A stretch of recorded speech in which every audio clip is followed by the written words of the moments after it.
నిరుద్యోగులపై కేసులు, party ఫిరాయింపులు, BRS ఎమ్మెల్యేలకు protocol ఉల్లంఘన వంటి విషయాలపై వారు గవర్నర్కు ఫిర్యాదు చేశారు. ఈ సందర్భంగా కేటీఆర్ మాట్లాడుతూ తమ ఫిర్యాదుకు గవర్నర్ సానుకూలంగా స్పందించారని చెప్పారు. కేసీఆర్ 100% చెప్తున్నా, రేవంత్ రెడ్డి నుంచి మొదలు పెడితే ఇక్కడ ఉన్న మహేందర్ రెడ్డి దాకా దగుల్బాజీలు, సన్నాసులు, చాతగాని వెధవలు అనే మాట నేను మాట్లాడుతా ఉన్నా. దమ్ముంటే నీకు చాతనైతే 14 కోట్ల రోడ్డు రద్దు చేసుడు కాదు.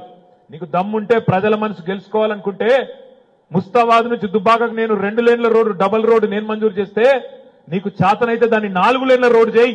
అట్లయితే ప్రజల మనసు గెలుచుకుంటావు తప్ప ఇచ్చిన దాన్ని రద్దు చేస్తారు ఎవడన్నా హౌలగాడు? ఇలా రద్దు చేసిపోయింది. ఇలా బతుకమ్మ చీరల ఆర్డర్లు రద్దు చేస్తాను. నా మీద కోపంతోని సిరిసిల్ల నేతన్నల కొంప ఉచ్చుకునే ప్రయత్నం చేస్తాను.